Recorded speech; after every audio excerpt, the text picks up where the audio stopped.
I turned 32 with my brother's hand across my face. 10 seconds earlier, I had been staring at the largest gift anyone had ever received from my grandfather, a check for $100,000. I had read the amount twice because it didn't seem real. Then Ethan followed me into Grandpa Richard's study, shut the door behind him, and locked it. "Give me the check," he said. At first, I laughed. Ethan always had a flair for dramatic jokes, especially during family gatherings. But when I looked into his eyes, I stopped laughing. His jaw was clenched, his breathing was uneven. And he wasn't looking at me. He was looking at the check. "No," I said quietly.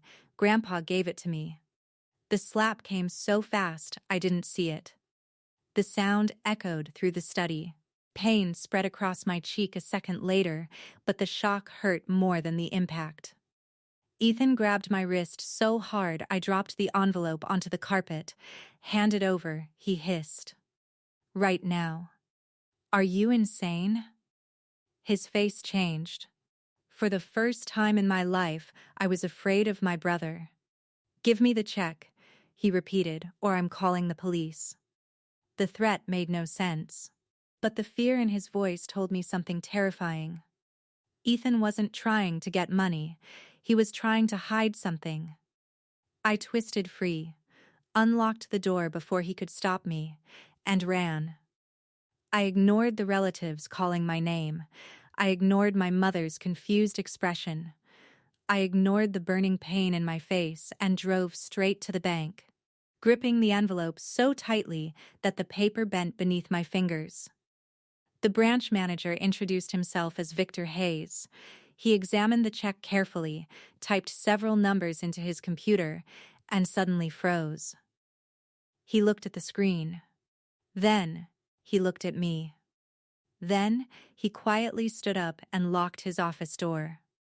"Ms. Whitmore," he said softly, "I need you to call the police." For a moment, I thought I had heard him incorrectly. "The police?" I asked. Victor nodded. He turned his monitor toward me just enough for me to see my own name displayed across the screen. The account listed beneath it was unfamiliar. "Do you have an account with our bank?" he asked. "No. Have you ever operated a business called Elena Whitmore Holdings?" "No." He swallowed. "Then, someone opened an account using your identity." I stared at the screen without understanding. Victor continued carefully. "The check you're holding was already deposited 42 minutes ago. Everything inside me went still." "That's impossible." "I know." He showed me the deposit information. The account holder was Elena Whitmore Holdings. The account used my social security number, my driver's license information, and an address connected to me. But I had never opened it. My cheek burned where Ethan had hit me. Suddenly, his desperation made sense. He didn't want the money. He wanted the evidence. I called the police from Victor's office. While we waited, he placed the original check into an evidence sleeve and contacted the bank's fraud department. He requested that they preserve every record connected to the fraudulent deposit. I watched him work while my entire life seemed to shift beneath my feet. Then, Grandpa Richard arrived. The moment he saw the bruise forming on my face, his expression changed. "Who did that?" he asked. I opened my mouth. For the first time in my life, saying my brother's name felt more dangerous than keeping his secret. "Ethan," I whispered. Grandpa closed his eyes. He looked devastated, but not surprised. That frightened me more than the fraud, more than the slap, more than the possibility that someone had stolen my identity. 2 uniformed officers entered the office moments later with a woman who introduced herself as Detective Sophia Bennett from Financial Crimes. She studied the bruise on my face, the evidence sleeve on Victor's desk, and my grandfather's expression. Then she asked a question that changed everything. "Miss Whitmore," she said, Exactly how much access has your brother had to your family's finances? Because I don't think this started today. Not even close. Actually, Detective Sophia Bennett separated Grandpa Richard and me into different offices. She wanted our statements independently. I understood why, but sitting alone while investigators examined my family felt unreal. I told her everything. Ethan's demand, the slap, the threat to call the police, the years of excuses that suddenly looked different in hindsight. "Has your brother ever had access to your identification documents?" she asked. I laughed once, without humor. "He's had access to my entire life." I explained how Ethan had borrowed my laptop, collected family paperwork during moves, and volunteered to help Grandpa organize bills after Grandma died. Every memory that once looked like kindness now appeared calculated. Grandpa confirmed that Ethan regularly assisted him with banking, taxes, and household finances. He trusted him completely. Victor returned carrying several printed pages. "We found the mobile deposit," he said. He placed the photograph on the table. The image showed my check. Not a forgery. Not a copy. My actual check. The folds in the envelope matched perfectly. So did a tiny ink mark beside the amount. Someone had opened the envelope before Grandpa gave it to me, photographed the check, and resealed everything. I suddenly remembered Ethan carrying gifts from the kitchen earlier that morning. He had known about the money before I did. Detective Bennett asked Victor for the account registration documents. Minutes later, he returned with another sheet of paper. The account holder was Elena Whitmore Holdings. The recovery phone number ended in 4 digits I recognized immediately. Years earlier, Ethan had used that same prepaid phone after claiming his regular phone had been stolen. Grandpa sat back heavily. "My God," he whispered. Detective Bennett wasn't finished. "Mr. Whitmore, have any financial records disappeared recently?" Grandpa stared at the floor. "Several bank statements," he admitted quietly. "I thought I misplaced them." A terrible feeling spread through me. Every time Ethan had asked for money, every time Mom had defended him, every time I had paid a bill because family was supposed to help family, had we been helping him or funding him? My phone vibrated. "Ethan," Detective Bennett stopped me before I answered. "Wait." The call ended. A message appeared. "Bring me the check or Grandpa goes down with you." Before I could process it, another message arrived. "You have no idea what you signed." The room became silent. Detective Bennett photographed both messages. "Did you sign anything recently for your grandfather?" she asked. I wanted to say no. Instead, I remembered. 6 months earlier, while helping Mom move houses, Ethan had handed me a folder. "Grandpa needs emergency contact paperwork updated," he had said. I signed 2 pages without reading them carefully. The shame hit harder than the memory. Grandpa slowly nodded. "Ethan brought me papers too," he said. "He said they authorized temporary financial assistance." Detective Bennett exchanged a look with Victor. "If those documents were altered," she said carefully, "your signatures may have been used to create financial authority neither of you intended." For the first time that day, the $100,000 no longer mattered. I wasn't asking how much Ethan wanted. I was asking how long he had been planning to take everything. That evening, I stayed with my best friend, Rachel Sterling. She was a business attorney, not a criminal lawyer, but she understood risk better than anyone I knew. She made coffee, opened a notebook, and began listing everything I needed to do. Freeze your credit. Change every password.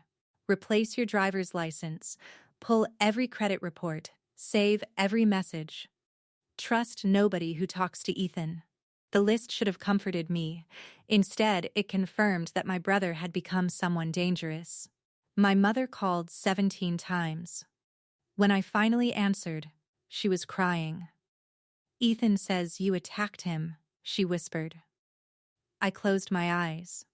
"Mom, he hit me. A long silence followed. He says there was a misunderstanding, she said. I looked at Rachel across the kitchen table. No, there was finally no misunderstanding at all. For years, our family had survived by shrinking Ethan's mistakes into accidents. Sitting in Rachel's kitchen, I finally understood the truth. Every excuse had been an invitation. He always accepted it. The next morning, Detective Sophia Bennett asked me to meet her at Grandpa Richard's house. Police officers were already there when I arrived. They weren't searching for a stranger's fingerprints. They were documenting the habits of someone who knew exactly where everything belonged. That terrified me. Nothing had been forced open. Nothing appeared disturbed. Whoever had taken Grandpa's financial records had walked through the house with confidence. Like family. Grandpa was sitting in his office when I entered. He looked older than he had the day before. Not because of his age, but because trust had finally become visible. We found the bank statements, he said quietly. He pointed toward a locked filing cabinet. Most of them. Detective Bennett explained that 6 months of statements were missing. More troubling, Grandpa's computer showed repeated access from an unauthorized device. His email account had been forwarding messages containing words like bank, transfer, statement, and verification to an unknown address. Someone had been monitoring him for a long time. Rachel arrived carrying coffee and legal pads. Together, we began organizing every document we could find. Then, Grandpa discovered something hidden inside an old checkbook. A carbon copy. The payment amount was $3,850. The recipient was a company called Summit Ridge Consulting. I've never hired them, Grandpa said. Detective Bennett ran the business registration. The owner was Ethan Whitmore. The room became silent. Over the previous 18 months, Grandpa had transferred nearly $70,000 to a company he didn't know existed. The payment descriptions identified them as property maintenance expenses. The problem was simple. Grandpa had sold his last rental property 4 years earlier. I trusted him, Grandpa said. There was no anger in his voice, only humiliation. That was the moment something changed inside me. Until then, I had still been trying to understand Ethan. Now I understood that he had spent years understanding us. He knew Grandpa would be ashamed to admit being deceived. He knew Mom would defend him. He knew I would sacrifice almost anything to avoid destroying our family. He hadn't exploited our weaknesses accidentally. He had studied them. Detective Bennett asked whether I would agree to make a controlled phone call. Ethan believes you still have the original check, she explained. If he talks, he may tell us what he thinks you're hiding. I agreed. The call was recorded under police supervision. Ethan answered immediately. Finally, he said. Do you have it? Yes, good. Bring it to me. I forced myself to breathe. What did I sign, Ethan? Silence. You signed what needed to be signed. That's not an answer. His voice lowered. You signed authorization documents. For what? For Grandpa's money. My hand tightened around the phone. What exactly did you do? He exhaled sharply. Don't pretend you're innocent. If I go down, you go down. Detective Bennett raised one finger, reminding me to stay calm. Why did you use my name? I asked. The answer came immediately. Because yours was clean. I felt colder than I had after he slapped me. Then, he said the sentence I had heard my entire life without realizing it. And because nobody ever believes you over me. The line disconnected. Nobody spoke for several seconds. Detective Bennett finally broke the silence. That helps us. But I wasn't listening. I kept hearing the last sentence. Nobody ever believes you over me. For years, I had believed it too. By afternoon, Ethan had already begun attacking first. He contacted relatives claiming I had manipulated Grandpa into changing his will. He accused me of stealing family money. He posted vague accusations online about elder abuse inside our family. My phone exploded with messages. One cousin suggested splitting the money to keep peace. An aunt asked whether Grandpa was mentally competent. Not one person asked why my face was bruised. Rachel took my phone away. "We stopped defending ourselves individually," she said. She drafted a single statement. The matter involved suspected fraud, law enforcement, and ongoing investigation. No further comment would be made. Then she turned my phone off. For the first time in years, I stopped trying to convince everyone else that I was telling the truth. Instead, I decided to prove it.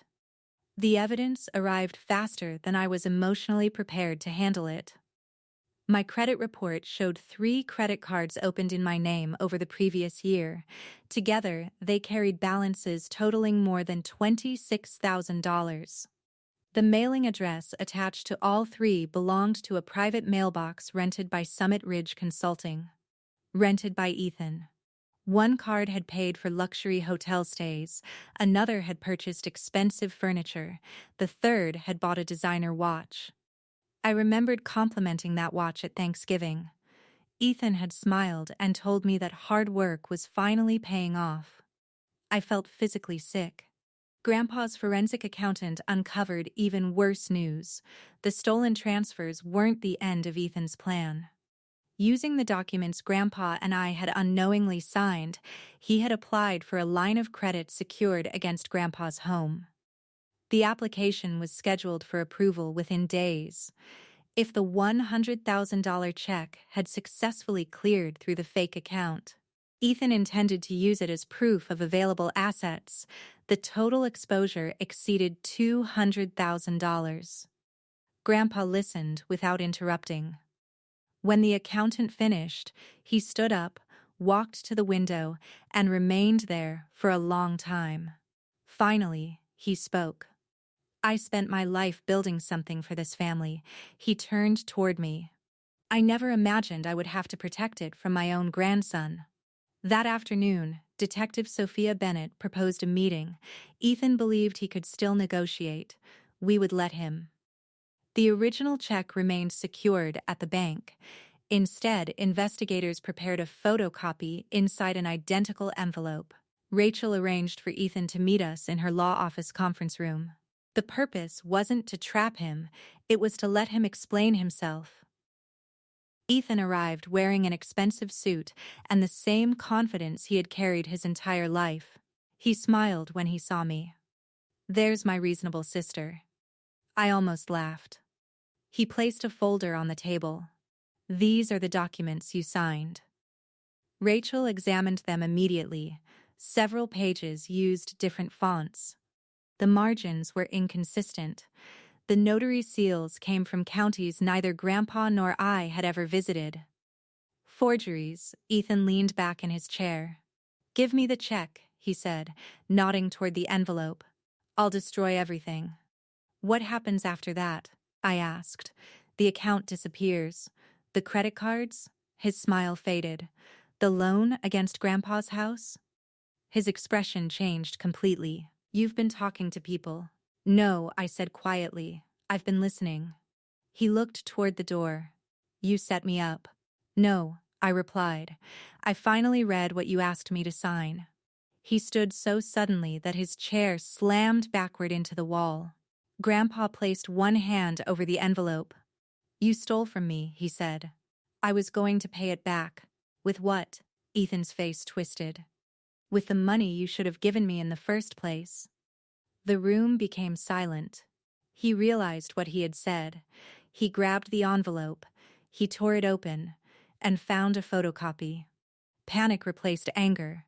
He lunged toward the door. Detective Bennett stepped into the hallway. "Mr. Whitmore, stop." He didn't. He ran. He escaped that day. But something important happened inside that conference room. For the first time in his life, Ethan lost control of the story. By evening, he had already started creating a new one. He told relatives that I had stolen Grandpa's money. He claimed I had forged documents. He accused me of destroying the family. Then, shortly after midnight, someone broke into Grandpa's house. The new locks had been forced. The office had been searched. 2 boxes of financial records were gone, and when the security footage loaded onto Detective Bennett's laptop, I watched my brother pull back his hood and look directly into the camera. Seeing Ethan's face on the security footage should have shocked me. Instead, it confirmed what I had already lost. My brother.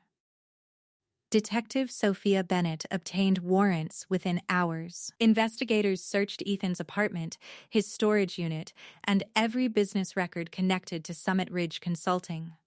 What they found was worse than any of us expected. They discovered counterfeit notary stamps, copies of my driver's license, Grandpa Richard's missing bank statements, and spreadsheets detailing every member of our family. Beside each name, Ethan had written notes. Grandpa trusts easily. Mom, emotionally responsive. Aunt Carol avoids conflict. Then I found my own entry. Elena, clean credit. Guilt responsive, likely to comply if Mom calls. I read the sentence twice. Then I stopped crying. For years, I had believed that loving Ethan meant protecting him. According to his own records, my love had simply been another asset. Mom arrived later that afternoon. She looked exhausted. Detective Bennett couldn't show her everything, but Grandpa handed her copies of the transfers and the spreadsheet. She sat silently for nearly an hour. Finally, she opened her phone. "He sent me this," she whispered. The recording began. "Tell Elena to drop everything," Ethan's voice said. "People believe you. Tell them she stole Grandpa's checkbook." Mom stopped the recording. Her hands were shaking. "He wanted me to lie." "No," I said quietly. "He expected you to." For the first time in my life, she didn't defend him. Our extended family had already planned a birthday gathering for Grandpa. Detective Bennett believed Ethan might appear. He still thought public pressure could save him. Grandpa refused to cancel. "He hid behind this family for years," he said. "I'm done helping him." When relatives arrived, Grandpa told them the truth. Not dramatically, not emotionally, just honestly. There had been fraud. There had been theft. There was an active criminal investigation. The room filled with a silence heavier than anger. Then, the front door opened. Ethan walked inside. He looked exhausted. His expensive watch was gone. His confidence remained. "So this is the trial?" he asked. Grandpa stood. "No," he said. "That comes later." Ethan pointed at me. "She planned this. She always hated that you trusted me." Before I could answer, Mom stepped between us. I had never seen her do that. "Did you ask me to lie?" she asked. "Mom, did you use Elena's identity?" He looked around the room. He saw relatives watching. And he made the same mistake he had always made. He performed. "She knew about everything," he said. She agreed. I took out my phone. I pressed play. His recorded voice filled the room. "Because yours was clean, nobody moved." Then came the sentence he trusted most. "Nobody ever believes you over me." Ethan lunged toward me. Grandpa stepped forward. Ethan shoved him. The police officers waiting nearby entered immediately. He fought them. He screamed that I had ruined his life. He screamed that Grandpa had betrayed him. Then he looked directly at me. "You destroyed this family." For years, those words would have destroyed me too. Instead, I looked at my mother supporting Grandpa. I looked at the relatives who could no longer pretend. I looked at the fading bruise Ethan had left on my face. "No," I said. "You did." The arrest didn't heal anything. It began years of consequences. The investigation ultimately uncovered more than $200,000 in fraud, theft, forged documents, identity abuse, and attempted financial exploitation. Ethan accepted a plea agreement. Grandpa removed him from the will. Mom stopped rescuing him. And I stopped rescuing everyone. A year later, on my 33rd birthday, Grandpa handed me a plain envelope. For a moment, my body still tensed. He smiled sadly. "It's only a card." Inside, he had written a single sentence. "The best thing you built this year was a life nobody else controls." I still keep that card. Because the greatest thing I gained was never the money. It was finally understanding that love without boundaries isn't love at all. It's surrender. And I was never willing to surrender again.